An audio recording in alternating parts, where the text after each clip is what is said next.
आइए, बाजार 18,100 पर है निफ्टी पर।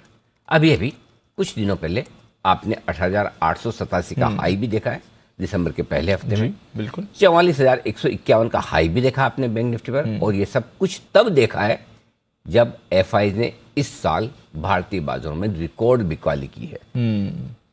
अब आपको विश्वास नहीं हो रहा है तो हमारे साथ कुशल है सारे डेटा लेकर। कुशल बताइए, एफआई ने दम लगाकर बेचा है? दम लगाकर बेचा है। और सर बहुत ही इंटरेस्टिंग है, पिछले 3 सालों में लगातार ये नेट बायर थे और इस बारी इतना बेचा है 1.22 लाख करोड़, इतनी अमाउंट की इन्होंने बिकवाली की है। तो अपने आप में यह आंकड़ा काफ़ी बड़ा है, बट डेफिनेटली इसकी वजह भी है। इसके पीछे एफपीआईज जो वजह समझ रहे हैं हम लोग, वो एक तो ये है कि जो ब्याज दरें हैं उसमें बढ़ोतरी हुई है, और दूसरा रुपए में जो तेज़ गिरावट हुई है वो भी एक बड़ा कारण है एफपीआईज के यहाँ से निकलने का। इनफैक्ट एफपीआई के बिकवाली के बावजूद भी लेकिन अगर आप देखें तो बैंक निफ्टी ने YTD अभी तक 20% की बढ़त हासिल की है। तो ये अपने आप में काफ़ी इंटरेस्टिंग है, तो यहाँ पर आपको नज़र रखनी है। इनफैक्ट एफपीआईज का हमने पिछले 5 महीनों का ट्रेंड भी लगाया है, जिसमें दिसंबर में लगभग 8,700 करोड़ की बिकवाली की है, नवंबर में लगभग 22,000 करोड़ की इन्होंने खरीदारी भी की है। बट सितंबर महीने में अगर आप देखें तो 18,000 करोड़ से ज़्यादा की एफपीआईज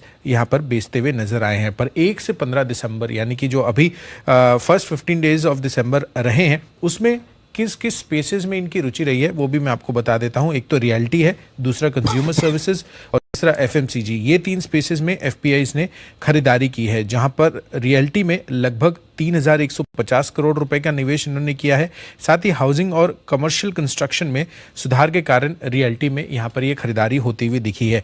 इनफैक्ट पिछले 5 महीनों से कंज्यूमर सर्विसेज में भी यहाँ पर खरीदारी कर रहे हैं, और लगभग अगर आप लास्ट 5 मंथ्स का टोटल सम कैलकुलेट करेंगे तो 14,000 करोड़ रुपए की यहाँ पर खरीदारी की है। तो डेफिनेटली कुछ एक सेक्टर्स और स्पेसेस ऐसे हैं एफपीआईज की तरफ से जिनमें इनका इंटरेस्ट जो है बढ़ता जा रहा है। बट डेफिनेटली आगे चलकर यही देखना होगा कि यहाँ पर जो ग्लोबल अनसर्टेनिटी अभी कोविड की वजह से हुई है, एफपीआईज का एक और बहाना ढूंढते हैं भारत से निकलने का। बट आप एज ऑफ नाउ अगर आप देखें तो डीआईएस जमकर लगातार पूरे साल इन्होंने सपोर्ट किया है।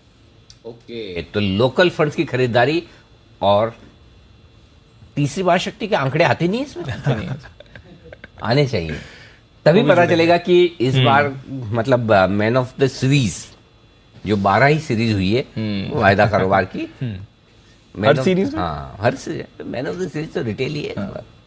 कल पक्का पूरा। हाँ, लोकल फंड में भी पैसा किसका लगा है? रिटेल का है। कौन सा फंड मैनेजर का घर का थोड़ी है? नहीं, हाँ, रिटेल का ही है। आपका हमारा रिटेल का ही है, बिल्कुल है कि नहीं? 100%। हाँ, इस साल के तो मतलब तीसरी महाशक्ति। अच्छा, इस साल की महाशक्ति से याद आया, हाँ कल तो मस्ती की पाठशाला भी है ना? है बिल्कुल।